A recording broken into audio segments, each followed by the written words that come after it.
Anda masih bersama dengan saya Sheila Baladraf di Muslim Update. Sebelum kita masuk ke informasi selanjutnya, saya akan sapa terlebih dahulu Ustaz Atabik Lutfi yang sudah bergabung bersama kami. Assalamualaikum Ustaz Atabik, apa kabarnya Ustaz? Waalaikumsalam warahmatullahi wabarakatuh. Alhamdulillah sehat walafiat. Alhamdulillah. Baik Ustaz, kita langsung melanjutkan informasi di mana gara-gara tawaran rujuk ditolak, seorang janda di Subang, Jawa Barat dibacok mantan suaminya hingga mengalami luka parah.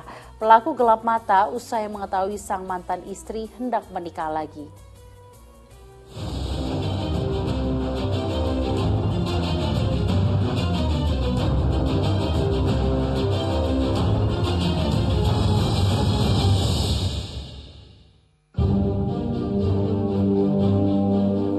Kondisi kesehatan wanita berusia 45 tahun ini berangsur membaik. Iya, warga Kabupaten Subang, Jawa Barat itu sempat menerima lebih dari 40 jahitan di bagian lengan dan bahunya. Lihat keadaan, dia masih sadar, dan ada luka bacokan di lengan kiri atas. Ada luka bacokan bagian lengan kiri atas itu, ada bagian dalamnya, ada bagian luarnya. Itu satu bacokan itu ada 40 jahitan. Luka tersebut akibat dibacok pria berinisial NS yang notabene merupakan mantan suaminya. Tragedi berdarah bermula saat korban tengah tertidur pulas di kamarnya pertengahan Mei. Tak ada angin, tak ada hujan.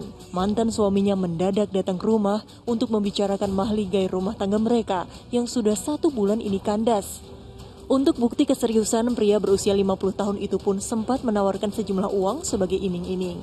Meski begitu, segala bujuk rayu tak mampu membuat hati korban luluh. Bahkan korban menolak dengan alasan ingin menikah dengan pria lain. Hal itu kian membuat tersangka geram dan langsung menganiaya mantan istrinya dengan senjata tajam.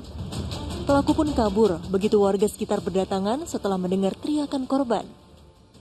Memang dugaan sementara itu sama mantan suaminya yang baru sebulan yang lalu dinyatakan cerai. Nah, motifnya lagi kami dalami dan hingga saat ini pelaku masih dalam pencarian. Setelah 2 hari bersembunyi di area tambak di Subang, Jawa Barat, NS akhirnya diringkus. Petugas juga menyita 9 senjata tajam yang digunakan pelaku untuk membacok korban. Ya, alhamdulillah mungkin dia juga katanya menjelaskan bahwa dia tahu ketika polisi melakukan pencarian. Akhirnya mungkin ada niatan bahwa dia akan menyerahkan diri. Namun sebelum masuk ke polsek dia tertangkap di dekat polsek. Motifnya karena memang dia ingin rujuk kembali kepada mantan istrinya, namun ditolak oleh mantan istri. Sakit menimpa, sesal terlambat. Peribahasa inilah yang dirasakan oleh tersangka saat ini. Penyesalan tak ada lagi gunanya. Ia pun harus menerima karma yang telah diperbuat dengan sengaja, dengan ancaman hukuman 10 tahun penjara. Tim Liputan melaporkan dari Subang, Jawa Barat.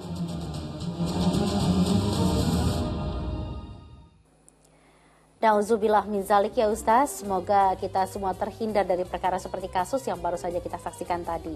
Ustaz, ini lantas bagaimana sih pandangan Islam mengenai perceraian hubungan suami istri? Meski kan kalau kita tahu Allah ini tidak menyukai adanya perceraian, tapi jika memang itu jalan satu-satunya dan baik untuk bagi kedua belah pihak, gimana nih Ustaz? Berdosa gak bagi kita yang melakukan perceraian? Ya baik Mbak Sheila Baladraf, sungguh dalam membangun mahligai rumah tangga terdiri dari 3 aspek. Ada aspek pernikahan, ada hukum tentang perceraian, dan ada hukum tentang rujuk. Ketiga-tiganya dijalankan dengan sebaik-baiknya, semulia-mulianya. Karenanya dalam pandangan Islam, seseorang ketika menikah itu adalah sukarela antara suami dan istri. Ketika bercerai pula sukarela antara suami dan istri, ketika akan rujuk pula harus antara suami istri secara sukarela. Tidak bisa dipaksakan. Mungkin inilah persoalan yang terjadi kerap karena yang satu merasa dipaksa atau yang satu tidak sukarela, maka terjadilah sesuatu yang tidak diinginkan.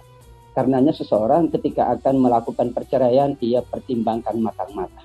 Betul, abghadul halal ilallah at-talaq. Halal yang paling dibenci oleh Allah adalah talak atau perceraian. Untuk itu dipertimbangkan matang-matang. kenapa ia bercerai, dan bagaimana nanti setelah bercerai, dan seterusnya. Sebelum bercerai ada mediasi. Sebelum bercerai ada kemudian ikhtiar, mencari jalan tengah antara suami dan istri. Sebelum bercerai pula ia konsultasi. Sebelum bercerai ia baik untuk kemudian melakukan istikharah, memohon pertimbangan dari Allah Subhanahu wa taala. Karena setelah perceraian memang berarti sudah terputus hubungan suami istri, melainkan dengan merujuk. Apakah cerai pertama, cerai 1, cerai 2, maupun apalagi kalau talak 3, tentu ia harus menikah dengan yang lain. Bab ini bab yang sangat penting, bahwa rumah tangga itu kan dibangun bukan oleh satu orang, bukan oleh suami, bukan pula hanya oleh istri, tapi oleh suami dan istri.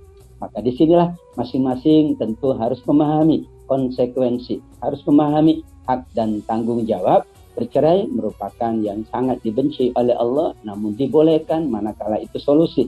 Dipertimbangkan matang-matang, apa negatifnya, apa positifnya, dan setelah itu masing-masing punya hak untuk rujuk atau tidak, tapi tetap disyaratkan kedua-duanya, yaitu sukarela menerima rujukan atau pada awalnya menerima pernikahan. Iya, jadi kita memang ketika memutuskan untuk bercerai harus memikirkan matang-matang apakah itu baik atau tidak gitu ya Ustaz untuk kita.